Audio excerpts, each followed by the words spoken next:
नमस्कार बंधुरा welcome to एसटीयूनिक sports. बंधुरा এই ভিডিওতে আমরা কথা বলবো ইস্ট বেঙ্গলকে নিয়ে। ইস্ট বেঙ্গলের কিন্তু একটুখানি সমস্যা তৈরি হয়েছে।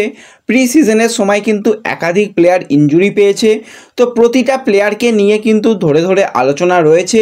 তার সাথে সাথে কলকাতায় নতুন বিদেশি চলে এলো, সেই নিয়ে আপডেট শেয়ার করব। তাই ভিডিওটা শুরু থেকে শেষ পর্যন্ত দেখো, আর ভিডিও ভালো লাগলে লাইক শেয়ার করে দিও। আর যারা চ্যানেলে প্রথমবারের জন্য এসেছো মনে করে চ্যানেলটাকে সাবস্ক্রাইব করে তার পাশের বেল আইকনটাকে অন করে রেখো, তাহলে তোমাদের প্রিয় দলের খেলার সমস্ত আপডেট তোমরা এখানে পেয়ে যাবে। তো চলো আর দেরি না করে ভিডিও শুরু করা যাক।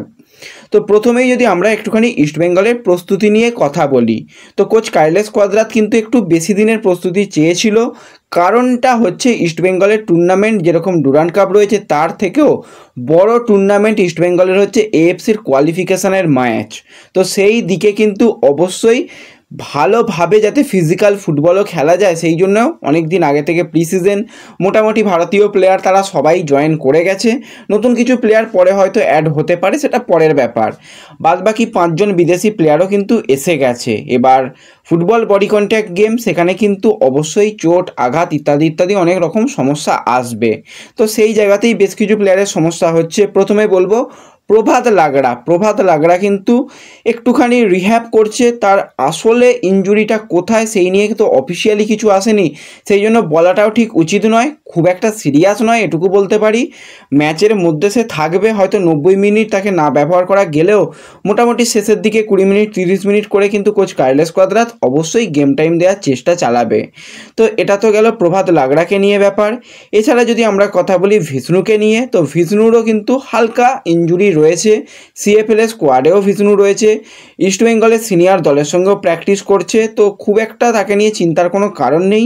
ভিষ্ণু কিন্তু নেক্সট জেনারেশন কাপের জন্য যাচ্ছে না, ভিষ্ণু থাকছে ভিষ্ণু থাকছে কিন্তু ডুরান্ড কাপ খেলার জন্য। তো ডুরান্ড কাপে ভিষ্ণুকে নিয়ে পরিকল্পনা রয়েছে। এছাড়া যদি আমরা কথা বলি যে একটুখানি ইস্ট বেঙ্গলের ভারতীয় প্লেয়ার নন্দকুমারকে নিয়ে, তো নন্দকুমার হচ্ছে সবসময় বড় ম্যাচের প্লেয়ার। বড় ম্যাচ হলেই কিন্তু নন্দকুমার জ্বলে ওঠে, গোল করে, দলকে কিন্তু সাহায্য করে জেতানোর জন্য। তো সেই নন্দকুমারেরও কিন্তু হালকা ইনজুরি হয়েছে। কালকে তার প্র্যাকটিস ম্যাচে কিন্তু ইনজুরি পেয়েছে। আর আর্মির দলটা কিন্তু রীতিমতন তারা ভালো ফিজিক্যাল ফুটবল খেলে, ফিজিক্যালি অনেক স্ট্রং।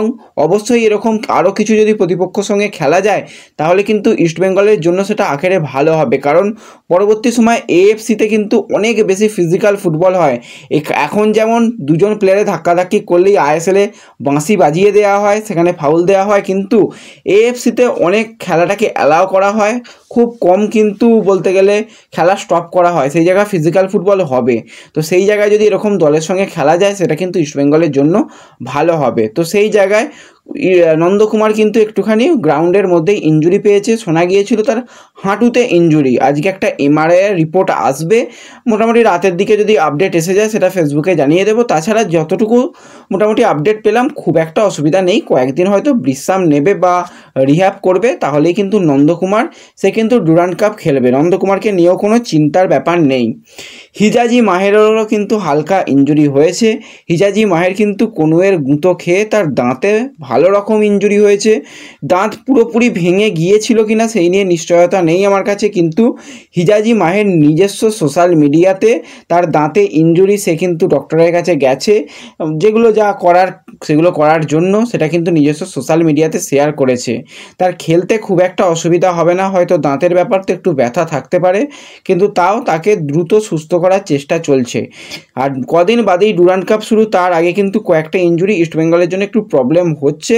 তো সেইগুলোকে কিন্তু কার্লেস কোয়াদ্রাত অবশ্যই রিজার্ভ দলের বেশ কিছু প্লেয়ারকে নিয়ে এসে সেগুলো মেরামতি করে নিতে পারবে, এরকমটাই কিন্তু আশা করে কোচ কার্লেস কোয়াদ্রাত। এছাড়া ইনজুরি বলতে আরও ছোটোখাটো ইনজুরি রয়েছে। সায়নের একটা ইনজুরি রয়েছে, অন্তত তাকে 10 দিন বিশ্রামের মধ্যে রাখার কথা জানানো হয়েছে, তাও কিন্তু তাকে নেক্সট জেনারেশন কাপের জন্য নিয়ে যাওয়া হচ্ছে। আরও ছোটোখাটো অনেক রকম ইনজুরি রয়েছে, সেগুলো কোনো রকম সিরিয়াস নয়। ইনজুরি নিয়ে অনেকে ভেঙে পড়েছিল প্রচুর পরিমাণে, এই নিয়ে মেসেজ যে কার কী হলো, এর কী হলো, ওর কী হলো, সেরকম কিন্তু কোনো ব্যাপার নয়। আর লেটেস্ট একটা পুরো ফেক নিউজ বেরিয়েছে, সেটা হচ্ছে ডিয়ামান্টাকসকে নিয়ে, যে ডিয়ামান্টাকসের নাকি কলকাতায় এসে তার মানে একটা কি বলবো ডেঙ্গু হয়ে গেছে এরকম একটা ব্যাপার। তো এটা কিন্তু পুরোপুরি একদম ফেক নিউজ। কালকে কিন্তু মাঠে খেলেছে, সেই প্লেয়ারের কিন্তু কোনো রকম সমস্যা নেই এটুকু জানা যাচ্ছে। এরকম গুজবে কিন্তু কান দিও না, এগুলো পুরোপুরি গুজব। তো গুজব থেকে একটু এড়িয়ে থেকো। মোটামুটি প্লেয়াররা সুস্থ হয়ে যাবে আশা করা যায়, যত তাড়াতাড়ি সুস্থ হবে সেটাই কিন্তু দলের জন্য অনেক ভালো হবে। এর সাথে সাথে যদি আমরা কলকাতায় যে বিদেশি প্লেয়ার আজকে পা রেখেছে তাকে নিয়ে কথা বলি, 33 বছর বয়সী স্কটল্যান্ডের সেন্টার ব্যাকের প্লেয়ার টম অ্যালড্রেড। তো তাকে কিন্তু আজকে মোহনবাগান সুপার জায়েন্ট কলকাতায় নিয়ে চলে এসেছে।